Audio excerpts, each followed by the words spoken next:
This is arguably the biggest scandal in Winnipeg's history, and it cost everyday taxpayers a lot of money. Tonight, why some say a proposed legal settlement over the city's police headquarters is even more reason to hold a public inquiry. The story just ahead. This is CBC Winnipeg News.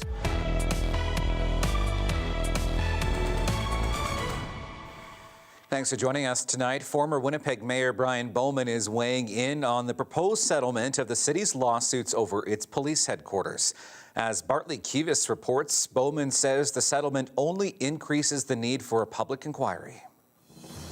Brian Bowman, the former mayor, led City Council's call for a public inquiry into the construction of Winnipeg's police headquarters and a series of real estate transactions flagged by audits nearly a decade ago. Bowman also pushed for lawsuits against people and companies involved in building the police HQ. A judge ruled last year that former CAO Phil Schigel accepted a bribe from contractor Armic Babakanians. Now, the city says Babakanians and the rest of the police HQ defendants are ready to settle for at least $21.5 million.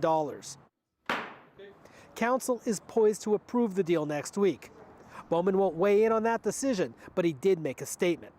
If the settlement is approved and a full court hearing does not proceed, the need for a public inquiry will be even greater. A public inquiry remains the most effective tool available to put facts on the public record to assist in further strengthening and improving processes and procedures at the City of Winnipeg. The courts have yet to rule on an appeal by former CEO Phil Schigel, who was ordered to pay the city more than $1 million for his role in the police HQ. That decision is expected this year. Regardless, a former Winnipegger who helped two whistleblowers come forward with information about the police HQ says after more than a decade, it might be too late for an inquiry. I think we missed the boat on that, and we meaning two provincial governments that both refused to call an inquiry. I also heard from Paul Thomas, a professor emeritus of political studies at the U of M. He says the value of an inquiry fades with the passage of time. Bartley Kivas, CBC News, Winnipeg. The province is spending $4.5 million to improve supports for seniors, especially those who want to stay in their homes. The bulk of that money will go to the Support Services to Seniors program. That is a network of community-based services which help seniors remain independent. Some of the money will pay for age-friendly hubs. Providing supports to seniors as they age in the community is an investment towards prevention, keeping seniors out of hospitals and long-term care, and instead helping seniors be healthy, active, and connected to others. The funding will also go toward exploring dementia-friendly communities and expanding elder abuse services. People waiting for a bus in Winnipeg could soon be out in the cold. This is the last year of a project to build new heated bus shelters. But as CBC's Cameron McLean reports tonight, the city says it has no funding to build any more after this year.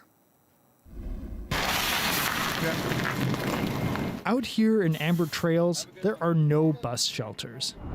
Public Works Committee Chair Janice Luke says many newer parts of the city lack transit infrastructure. It's not pleasant. No, it's not pleasant because in my area, in a lot of the areas in Waverly West, there's not really any big trees either. So, it's very cold.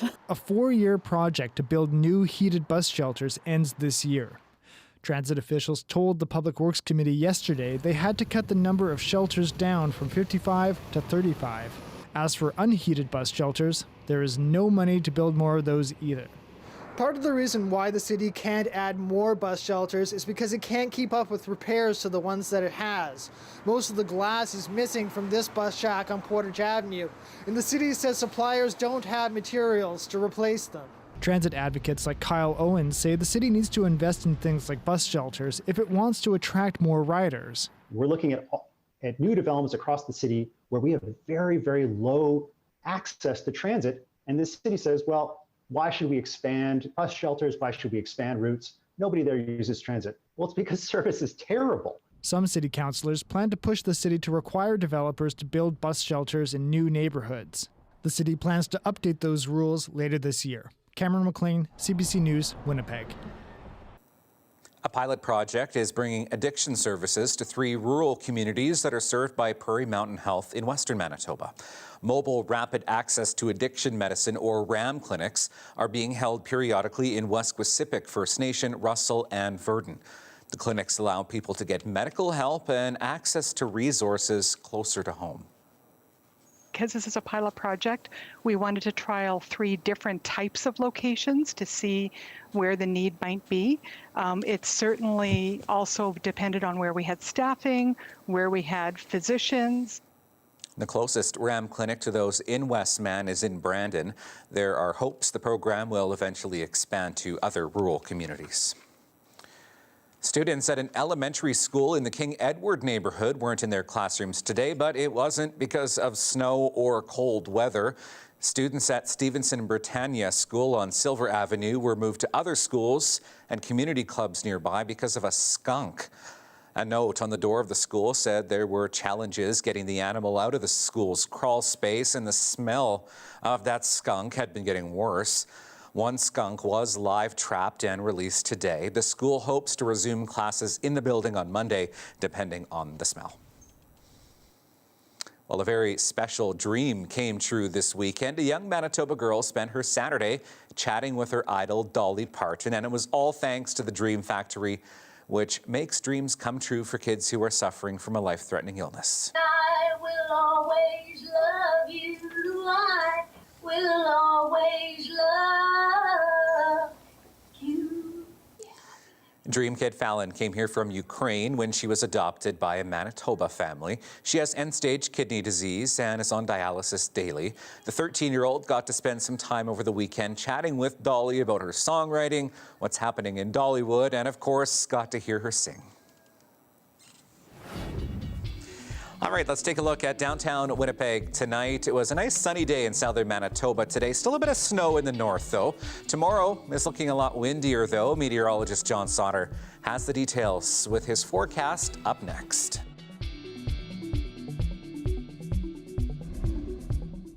This weather update is brought to you by Capital Ford Lincoln. The trade and upgrade event is on now.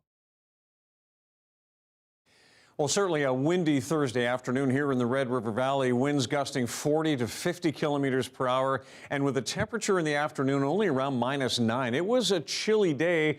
I'd like to tell you that Friday's going to be a little bit better, but we're going to see these little periods of snow moving through, and winds again will be very strong, especially in the Red River Valley, and we've got more of an accumulating snow out to the east of the Kenora area. Here's the good news. High pressure is building in as we get into the weekend, and that will clear us out for Saturday. So much brighter weather on the way, but the first part of the weekend will still be kind of chilly. So 24-hour snowfall, only 1 to 2 centimeters here in southern Manitoba. Higher amounts, though, out to the east, 4 centimeters in the Kenora region. Winds look like this as we get right through into Friday afternoon. Even some gusts possible around 65 or 70 kilometers per hour, and certainly 40 gusting to 60 here in Winnipeg, and still very windy out into northwestern Ontario as well, but the winds do drop on the weekend. -17 tonight. Winds stay strong and get stronger tomorrow. Friday's high